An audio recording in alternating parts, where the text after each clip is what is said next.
केंद्रीय वित्त मंत्री निर्मला सीतारमण ने वर्ष 2022-23 के अपने केंद्रीय बजट में पहाड़ी क्षेत्रों में कनेक्टिविटी में सुधार के लिए राष्ट्रीय रोपवे विकास कार्यक्रम, जिसे पर्वतमाला नाम दिया गया है, की घोषणा की है।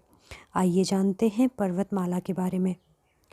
पर्वतमाला परियोजना को सरकारी निजी भागीदारी अर्थात पब्लिक प्राइवेट पार्टनरशिप मोड में शुरू किया जाएगा, जो दुर्गम पहाड़ी क्षेत्रों में पारंपरिक सड़कों के स्थान पर पारिस्थितिकी रूप से एक स्थायी विकल्प होगा।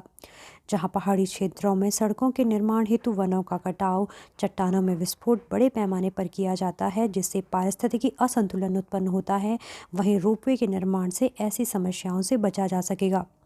पहाड़ी राज्यों में पर्यटन क्योंकि आय का एक प्रमुख स्रोत होता है, पर्वतमाला परियोजना पर्यटन को बढ़ावा देने के साथ साथ यात्रियों हेतु कनेक्टिविटी और सुविधा में सुधार करेगी। वर्तमान में यह परियोजना उत्तराखंड, हिमाचल प्रदेश, मणिपुर, जम्मू कश्मीर और अन्य पूर्वोत्तर राज्यों में शुरू की जा रही है। वर्ष 2022-23 में 60 किलोमीटर की लंबाई के लिए 8 रोपवे परियोजनाओं को इसमें शामिल किया गया है।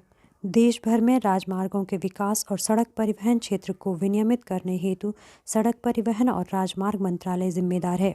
इसलिए पर्वतमाला के क्रियान्वयन हेतु सड़क परिवहन और राजमार्ग मंत्रालय को नोडल मंत्रालय बनाया गया है। अब बात कर लेते हैं पर्वतमाला परियोजना के महत्व की। पहाड़ी इलाकों में रोपवे परियोजनाएं एक सीधी रेखा में बनाई गई हैं, जिससे भूमि अधिग्रहण की लागत में कमी आती है। अतः यह परिवहन का एक किफ़ायती तरीका है।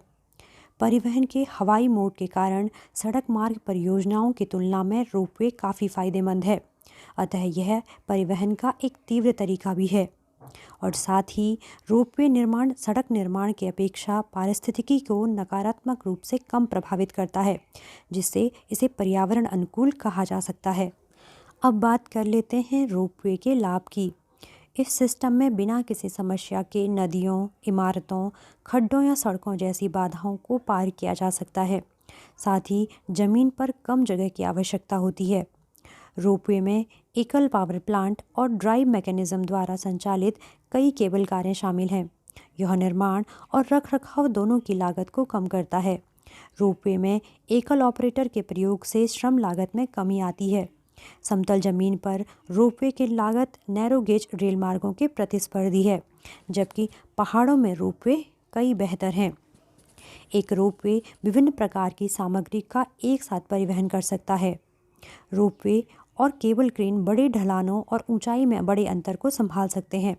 जहां किसी सड़क या रेल मार्ग को स्विचबैक या सुरंगों की आवश्यकता होती है, रोपवे सीधे ऊपर और नीचे फॉल लाइन पर यात्रा करता है।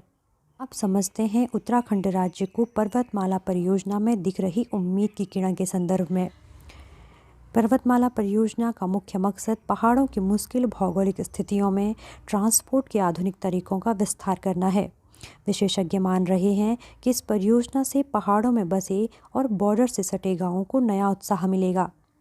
उत्तराखंड चीन के साथ 344 किलोमीटर और नेपाल के साथ 80.5 किलोमीटर लंबी सीमा साझा करता है। विशेषज्ञ कहते हैं कि पहाड़ी और बॉर्डर राज्य होने के बावजूद यहां परिवहन और सड़कों की कनेक्टिविटी का अभाव है, जिसके चलते लोग पलायन करते हैं। अब पर्वतमाला का विचार एक टर्निंग पॉइंट साबित हो सकता है। उत्तराखंड के अहम रोपवे प्रोजेक्ट की बात करें तो नैनीताल में रानीबाग से हनुमानगढ़ी तक करीब 12 किलोमीटर, गौरीकुंड से केदारनाथ और गोविंद घाट से घांगरिया तक करीब 8.8 किलोमीटर के 3 रोपवे प्रोजेक्ट फिलहाल उत्तराखंड राज्य में निर्माणाधीन हैं।